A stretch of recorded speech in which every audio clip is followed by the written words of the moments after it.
Assalamualaikum warahmatullahi wabarakatuh. Sebelumnya perkenalkan, saya Fitratul Munadofah dari UIN Said Ali Rahmatullah Tulungagung, jurusan Pendidikan Islam Anak Usia Dini dengan nomor NIM 12620620239 dari kelas 2A dengan dosen pembimbing Ibu Nanda Istiqomah MPD. Nah, pada kesempatan kali ini saya akan sedikit mengulas tentang landasan antropologi pendidikan.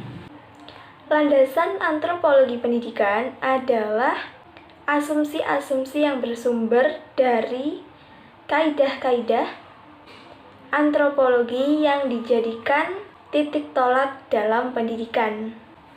Seperti contoh misalnya perbedaan kebudayaan, bahasa, adat, dan lain sebagainya. Nah, dalam mengimplikasikannya perlu adanya sebuah kurikulum muatan lokal.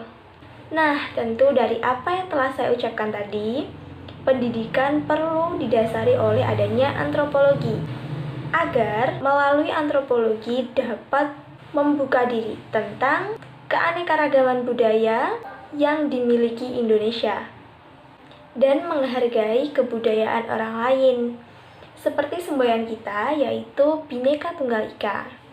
Nah, untuk lebih jelasnya dalam memahami antropologi, kita juga harus memahami tentang manusia itu sendiri. Hakikatnya, manusia adalah makhluk Tuhan yang terdiri atas jiwa dan raga. Dalam pandangan filsafatnya, Descartes berpendapat bahwa esensi manusia itu sendiri terdiri atas dua substansi, yaitu badan dan jiwa. Dalam dua substansi tersebut, menurutnya tidak ada hubungan atau keterkaitan sama sekali di dalamnya. Namun, berbeda lagi dalam pandangan Kamensisnya. Descartes berpendapat bahwa tetap ada hubungan keterkaitan antara badan dan jiwa, atau saling mempengaruhi. Selanjutnya mengenai potensi manusia. Manusia sebagai kesatuan badan dan rohani, manusia hidup dalam ruang dan waktu memiliki suatu kesadaran, memiliki penyadaran diri dan mempunyai berbagai kebutuhan, insting, nafsu, serta mempunyai tujuan. Manusia memiliki potensi untuk beriman kepada Tuhan Yang Maha Esa dan potensi untuk berbuat baik kepada sesama. Namun, karena hawa nafsunya, ia pun memiliki potensi untuk berbuat jahat. Selain daripada itu, manusia memiliki potensi mampu berpikir atau cipta, potensi berperasaan atau rasa, potensi berkehendak atau karsa, dan memiliki potensi untuk berkarya. Selanjutnya mengenai dimensi-dimensi manusia. Yang pertama, individualitas atau personalitas.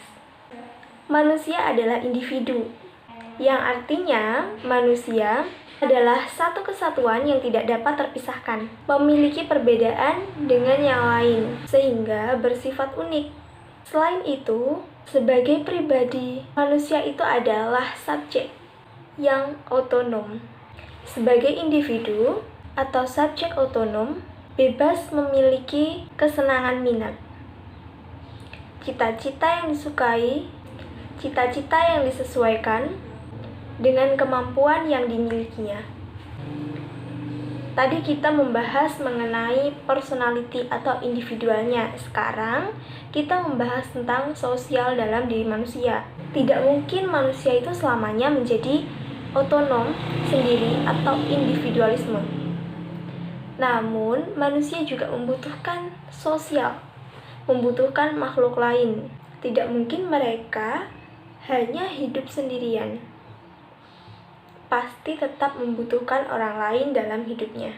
Selanjutnya, selain daripada individu dan sosial, membahas tentang kebudayaan dalam dimensi manusia.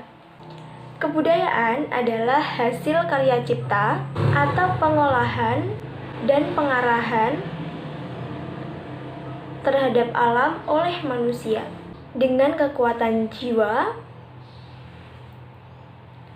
pikiran, perasaan, kemauan, kemampuan, institusi, imajinasi, dan berbagai fakultas lainnya, dan raganya yang terwujud dalam berbagai segi kehidupan, ruhaniyat, dan penghidupan lahiriah manusia. Berbicara tentang kebudayaan dalam dimensi manusia, manusia itu sendiri memiliki inisiatif dan kreatif dalam menciptakan kebudayaan. Ia hidup berbudaya dan membudaya. Selanjutnya, mengenai moralitas dalam dimensi kehidupan manusia. Sebagai makhluk otonom atau makhluk yang memiliki kebebasan, manusia selalu dihadapkan oleh berbagai tindakan atau perbuatan yang harus dipilihnya. Namun demikian, kebebasan yang dimilikinya hendaknya diatur sesuai dengan norma-norma moral dan nilai-nilai moral yang juga harus dipilih olehnya. Selanjutnya yang kelima, mengenai keberagaman. Manusia memiliki potensi untuk beriman dan beragama kepada Tuhan Yang Maha Esa. Dalam keberagaman ini, manusia dapat lebih merasakan hidupnya menjadi lebih bermakna. Ia memperoleh kejelasan tentang asal-usulnya, dasar hidupnya, tata cara hidupnya, dan menjadi jelas pula kemana arah tujuan hidupnya. Selanjutnya yang keenam, otoritas, komunikasi atau interaksi, dan dinamika dalam dimensi kehidupan manusia. Manusia memiliki dimensi historitas, yang artinya bahwa keberadaan manusia pada saat ini terpaut kepada masa lampaunya. Ia belum selesai menjadikan dirinya sebagai manusia yang utuh dan menyeluruh, sehingga ia mengarah ke masa depan untuk mencapai tujuan hidupnya. Komunikasi atau interaksi dalam rangka mencapai tujuan hidupnya. Selanjutnya, membahas mengenai tentang konsep antropologi. Banyak sekali pakar antropologi yang membahas tentang konsep antropologi ini. Salah satunya yaitu David Hunter. Menurutnya, antropologi adalah ilmu yang lahir dari keingintahuan yang tidak terbatas tentang umat manusia. Selanjutnya, mengenai implikasi budaya terhadap peserta didik. Yang pertama, pendidikan dan budaya. Sekolah merupakan alat untuk menjaga kelangsungan budaya dan menjamin terjadinya transmisi pengetahuan dan nilai-nilai kepada generasi berikutnya. Yang kedua, menurunnya angka kelahiran. Banyak sekali ahli percaya bahwa anak-anak yang berasal dari keluarga kecil, khususnya anak pertama dan anak kedua, memiliki keuntungan peluang yang lebih besar dalam perkembangan intelektual bila dibandingkan dengan anak yang lahir dalam keluarga besar. Anak dari keluarga kecil akan mendapatkan perhatian dan sumber-sumber yang lain.